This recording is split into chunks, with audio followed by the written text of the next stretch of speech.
हम जब जनसंघ जी पार्टी का निर्माण 1928 में जी अटल बिहारी वाजपेयी ऐसे 5 लोग बैठ करके, पंडित दीनदयाल उपाध्याय जी और मुखर्जी जी, ये सब बैठ करके बनाए कि पार्टी ऐसी बनाई जाए जो हिंदुत्व की बात लोकसभा और विधानसभा में उठा तो सके। 1928 में आपने अपनी राजनीति को शुरू किया।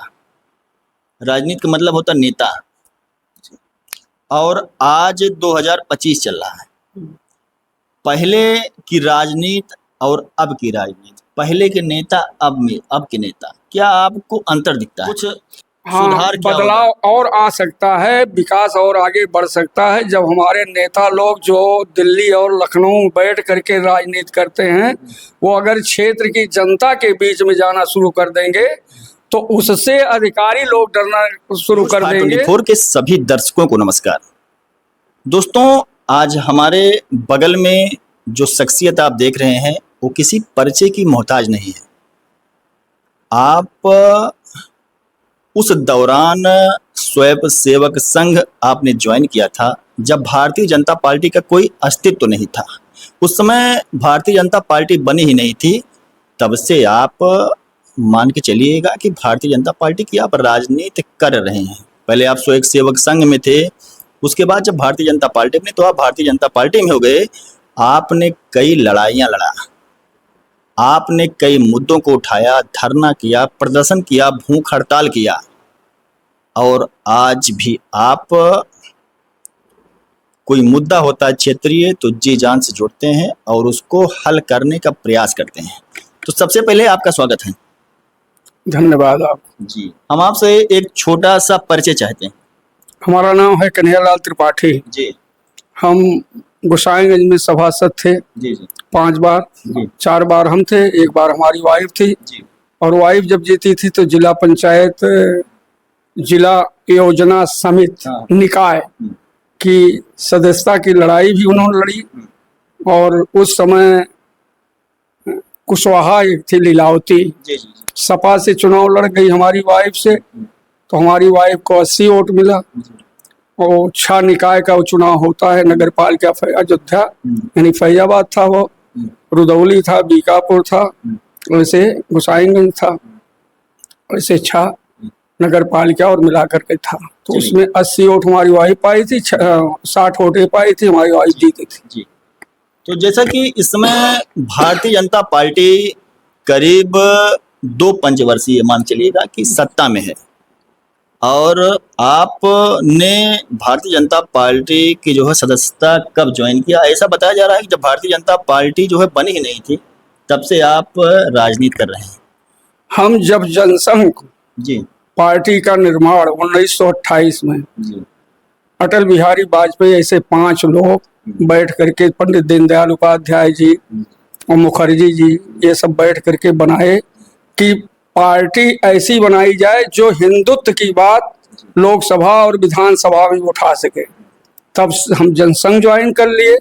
संघ में तो रहते ही थे, संघ उसी की एक शाखा है समझ लीजिए। और जब भाजपा ज्वाइन हो, एक बार समझी सरकार बनी थी तो जनता दल बनाया गया था, जनता दल टूट गया, तब जाकर के भारतीय जनता पार्टी का निर्माण हुआ। भारतीय जनता पार्टी जब बनी तो हम भारतीय जनता पार्टी में काम करने से। चलिए, तो इसके पहले आप जनसंघ में थे, जिसे स्वयं सेवक संघ कहा जाता है। तो आपने, इसका मतलब ये है कि आप भारतीय जनता पार्टी में उस दौरान से हैं जब भारतीय जनता पार्टी का जो है गठन हुआ। जी। तो जरा आप बताइएगा कि भारतीय जनता पार्टी में रहते हुए आपने किन किन मुद्दों को उठाया? कोई आप जो है ऐसा मुद्दा जो जनहित से जो जुड़ा हुआ हो? सर्वप्रथम मैंने वो मुद्दा उठाया था, जी। गोसाईगंज में एक टैक्स लगा था, 3 रुपया, 2.5 रुपया, 2 रुपया करके। हमने उसके खिलाफ आवाज उठाई। 3 रुपये की जगह पर रसीदें ज्यादा पैसे का दे दिया जाता था, और उस रसीद को हम कैच कर लिए और उसके लिए आमरण अनशन कर दिए टाउन एरिया में। फिर एसडीएम सदर थे, वो आए, और जब रसीद वगैरह देखा तो उत्पीड़न देख करके लोगों ने तुरंत वहीं पर उस ठेका को निरस्त कर दिया। तो जैसा कि हमें याद है, आप एक बार बिजली की यहाँ पे आपूर्ति जो है नहीं हो पा रही थी, आपने कई दिन भूख हड़ताल किया था। उस समय जो शेखर जायसवाल भी थे, हाँ आपने उनके साथ में मान के लिए कि 2012 के जो पहले का मामला है, तो उस दौरान क्या हुआ था कि आप कई दिनों तक भूख हड़ताल पर बैठे रहे। हम लगातार आंदोलन अनशन के पहले नोटिस दिए कि बिजली का बिल तो वसूला जा रहा है अंधाधुंध तरीके से, सारी तरीके से, और बिजली हमको 8 घंटे 6 घंटे दी जा रही, वो भी ट्रिपिक करके। इसलिए जो है इसको खत्म किया जाए, जो आम तौर से बिजली का रेट है उस रेट से हमारे गुसाइश में लिया जाए। उसी लिए हमारा अनशन किए थे। उसमें बाबू लल्लू सिंह आकर के हमको और बिजली विभाग के अधिकारी सभी आकर के हमारे अनशन को तोड़वाया था। हमारे साथ शेखर जायसवाल भी थे, और उसके बाद जो है वो अंधाधुंध जो वसूली थी वो बंद हुई। बिजली का भी खंभा का नवीनीकरण हुआ और बिजली फिर तब से शुरुआत की गई देने की, तो 12 घंटा बिजली मिलना शुरू से जानना चाहिए जी। 1928 में आपने राजनीति शुरू किया। 1928 की राजनीति नहीं, 1928 ने हमने नहीं शुरू किया। 1928 में ये जनसंघ का स्थापना हुआ। ठीक है, लेकिन जनसंघ के द्वारा ही आपने राजनीति को हाँ, स्टार्ट किया। के द्वारा। तो 1928 में आपने अपनी राजनीति को शुरू किया। राजनीति का मतलब होता नेता, और आज 2025 चल रहा है।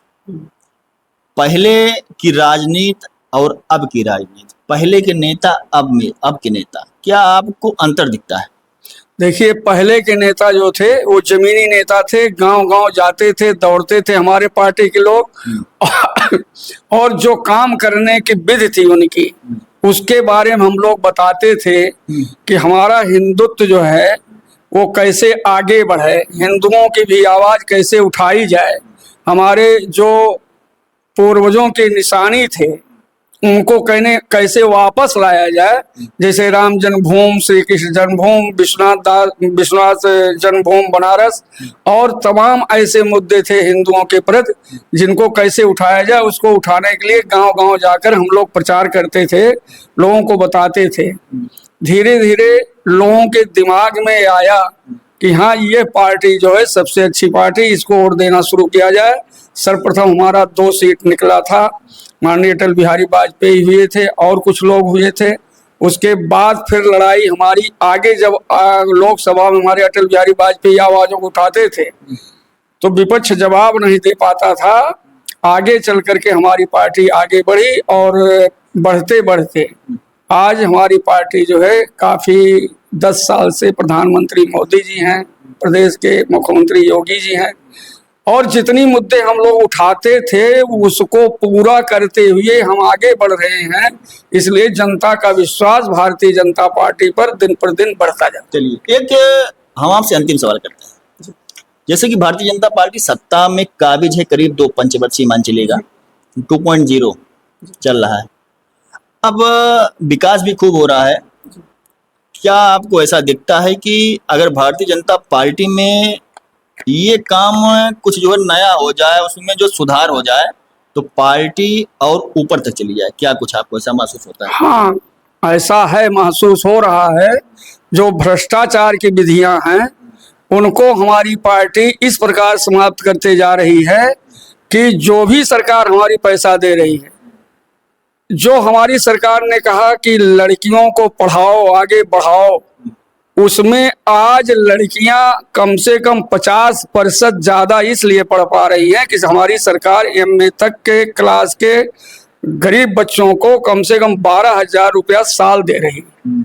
यानी जितना उनका फीस या कपड़े लत्ते का खर्चा है उतना पैसा उनको मिल रहा, माँ बाप का सहयोग न मिलने पर वो पढ़ रही है। हमारे सरकार में विकास की ऐसी धारा बह रही है, कोई परिवार ऐसा नहीं जिस परिवार में कुछ न कुछ धन सरकार की तरफ, चाहे वृद्धा पेंशन हो, चाहे बेवा पेंशन हो, चाहे किसान निधि हो, हर प्रकार से, और गल्ला हमारी सरकार जब से बनी तब से फ्री दे रही है। इसलिए लोगों को राहत महसूस हो रहा है। मतलब भी सही है। हम जानना ये चाहते हैं, सरकार बहुत अच्छा काम कर रही है, उसमें कोई संदेह नहीं जी।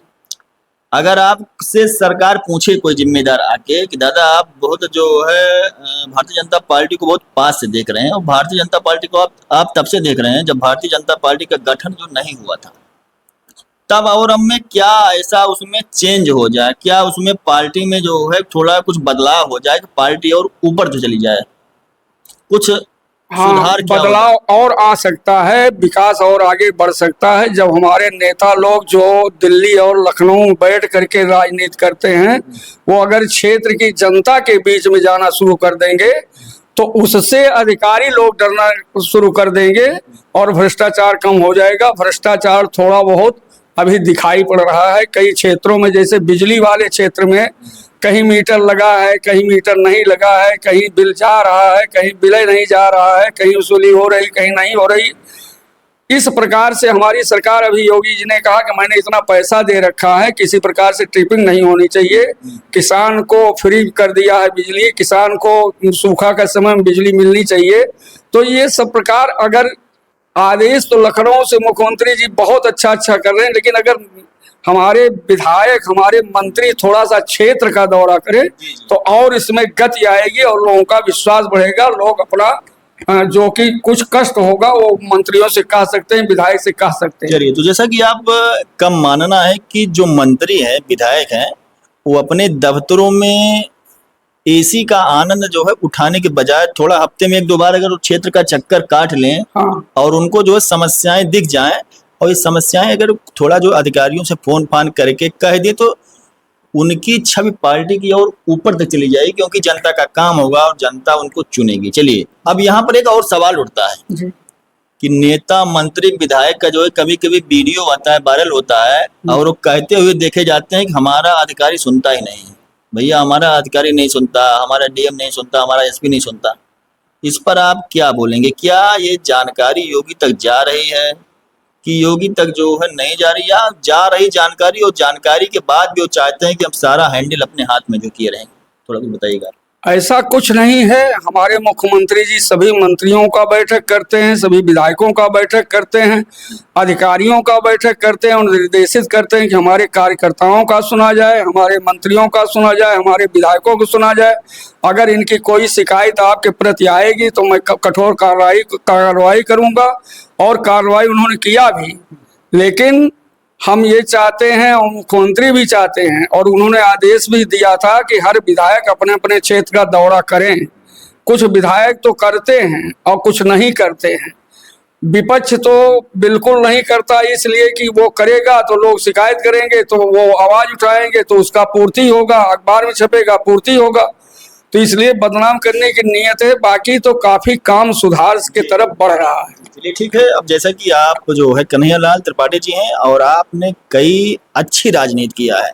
आप पहले स्वयं सेवक संघ में थे 2028 से, वो 1928 से, और उसके बाद जब भारतीय जनता पार्टी का जो है गठन हुआ तो आप भारतीय जनता पार्टी में एक कुशल राजनीति किए। आपने जुझारू, जिसको बोलते हैं जुझारूपन को अपनाते हुए आपने विभिन्न मुद्दों को उठाया और उसमें सफलता पाया, और इसीलिए आपको जनसंघी शेर भी कहा जाता है। हम फिर आएंगे आपसे और जनता से जुड़ी हुई समस्याएं पहले और अब में क्या अंतर है, थोड़ा हम इसको जानने का प्रयास करेंगे। तो मैं अमित तिवारी, न्यूज़ 524 अयोध्या।